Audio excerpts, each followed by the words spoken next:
Halo nakama. Di sini kita akan mereview One Piece Chapter 1095 lengkap dengan gambar dan percakapannya.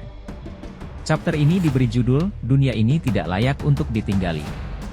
Dengan Bagi yang sedang mengejar monyet bajing yang telah mencuri hidung merahnya. Bersiaplah, kita akan bertemu Kapten. 1, 2, 1, 2, 3, 4. 俺はルフィ。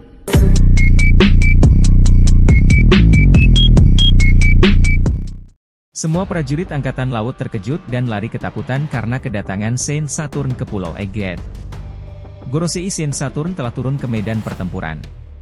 Semua prajurit kecuali yang berpangkat Laksamana dan Laksamana Muda, diharap segera menjauh dari pusat. Reaksi panik dari pasukan marin yang menyaksikannya menggambarkan betapa menakutkannya sosok ini. Kalian dilarang menatapnya. Kapan dia kemari? Bagaimana caranya?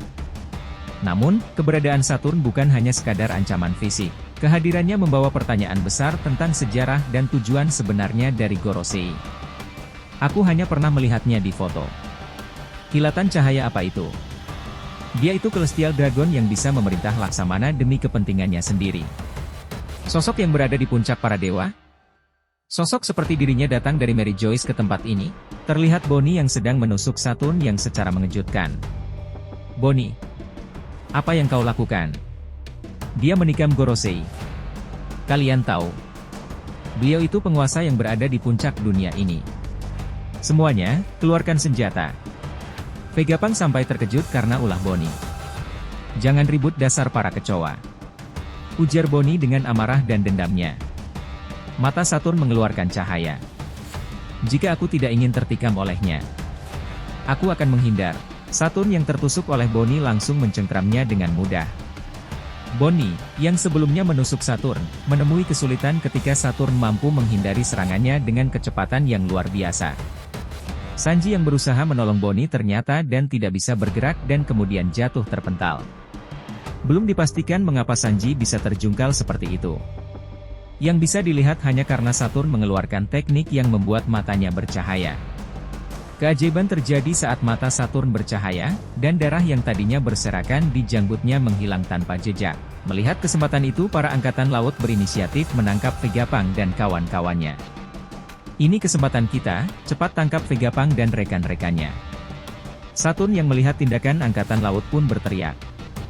Jangan terburu-buru dasar manusia bodoh.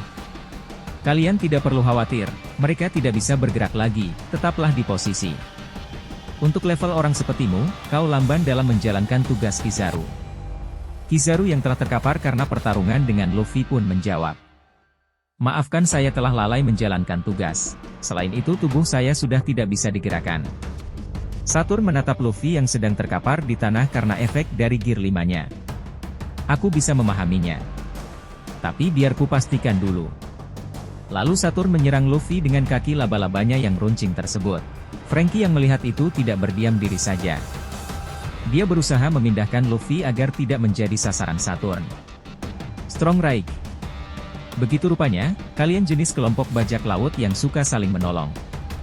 Ujar Saturn melihat aksi Franky yang menyelamatkan Luffy. Franky langsung menangkap Luffy. Rupanya sang penguasa dunia juga, mengincar kepala Kapten Kamiya. Hahaha. Mugiwara no Luffy, jawari Bonnie. Harus kuakui kalau aku tidak menduga bahwa kalian juga terlibat dalam pertempuran ini. Ujar Saturn.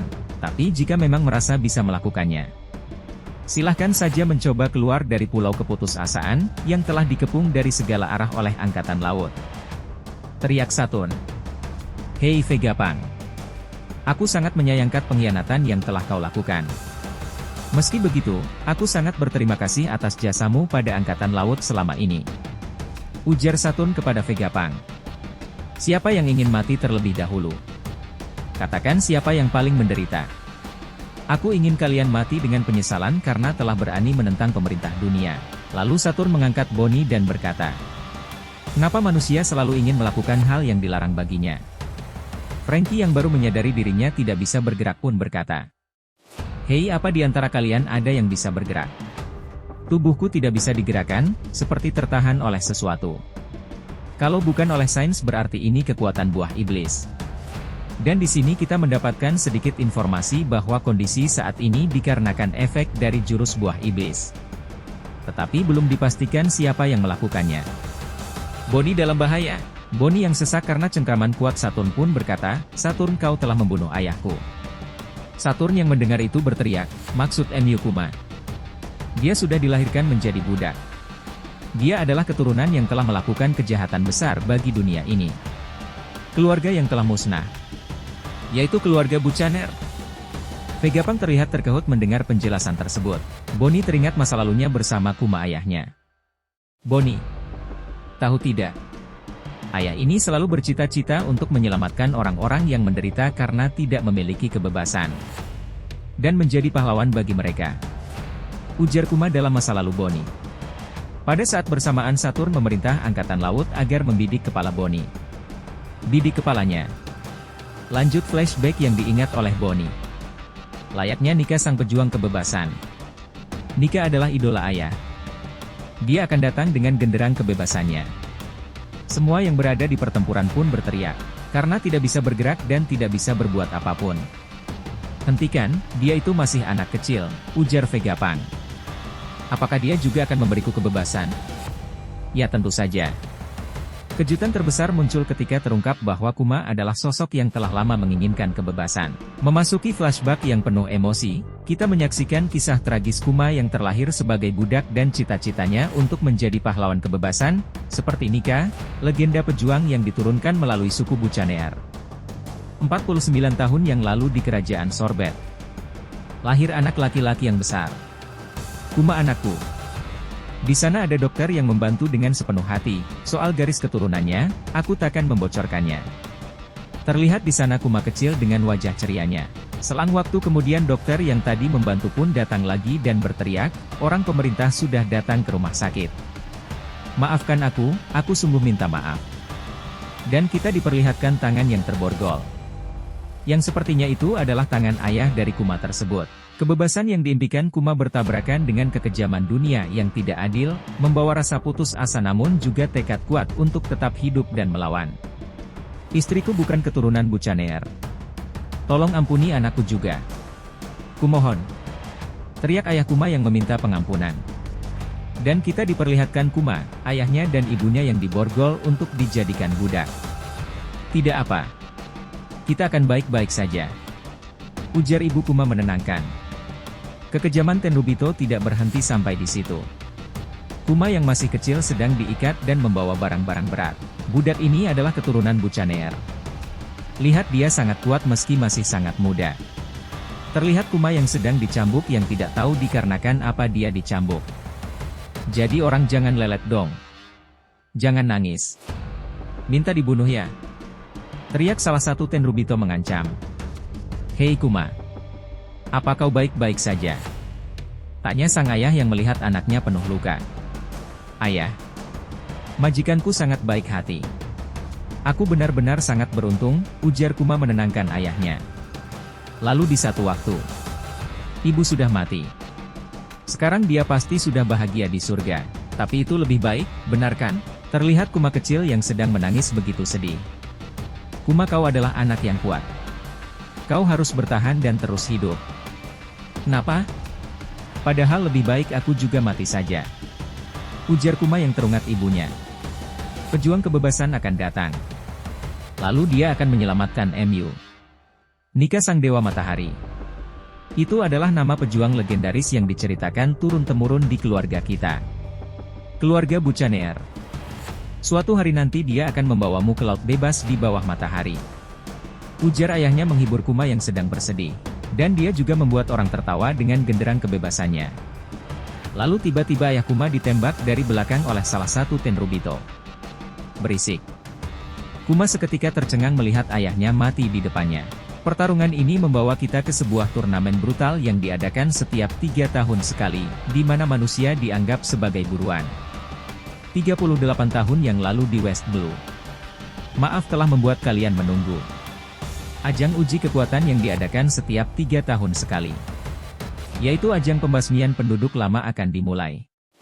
Wilayah yang terpilih kali ini adalah pulau yang tidak tergabung dengan pemerintah dunia yaitu God Valley. Ajang perburuan manusia akan diadakan di sini. Pulau yang tidak tahu malu yang dinamai sebagai Lembah Dewa ini memiliki sumber daya alam yang sangat melimpah. Dan setelahnya pulau ini akan menjadi milik pemerintah dunia. Kita diperlihatkan keserakahan dan kebejatan Tenryubito. Menjadikan manusia sebagai hewan buruan. Yang benar saja. Kalian mau membunuh warga kami sebagai permainan. Kalian ini sudah gila ya? Ini adalah negara kami yang mulia raja, kekejaman Tenryubito membunuh warga yang tidak bersalah. Garling, seorang prajurit dewa muda, menjadi sorotan saat dia menghancurkan segala yang menghalanginya di turnamen tersebut. Mohon bersabar sedikit Sen Garling. Anda sudah membunuh raja dari penduduk lama. Sebelum pertandingannya resmi dimulai. Sebagai penalti, Sen Garling yang merupakan kandidat juara akan dimulai dengan minus 10.000 poin. Sen Garling pun menjawab dengan santainya. Dengan begini pertarungannya justru akan lebih seimbang. Selain para penduduk lama kini para budak bermasalah. Alias para pendosa juga akan ikut sebagai kelinci. Lalu fokus berubah pada Saturn yang menerima laporan. Lapor. Saya menerima kabar bahwa anak dari keluarga Bucaneer yang sempat melarikan diri sudah tertangkap kembali. Kejadian ini memberikan wawasan yang dalam tentang ketakutan dan kekejaman yang dialami penduduk di pulau tersebut di bawah aturan tanpa ampun pemerintah dunia. Puncak emosi chapter ini terjadi ketika terungkap bahwa Bonnie, salah satu karakter utama dalam cerita ini, memiliki ikatan darah dengan Kuma. Lalu kita ditampilkan Kuma kecil yang babak belur karena berusaha kabur dan tertangkap kembali. Beraninya kau seenaknya melarikan diri. Kesalahan satu orang adalah kesalahan satu kelompok, kita bisa kena getahnya nanti. Kalau kau melarikan diri kita semua akan dibunuh. Ada seseorang di atas jurang berteriak. Tunggu dulu. Rupanya kau ini orang Bucaneer. Tubuh MU besar juga. Kabarnya mereka memiliki keturunan darah raksasa. Dan ternyata itu adalah Ivankov dan adiknya yang bernama Gini. Kakakku juga besar kan? Yang besar hanya wajahnya. Omong-omong kenapa kalian berwajah ketakutan seperti itu?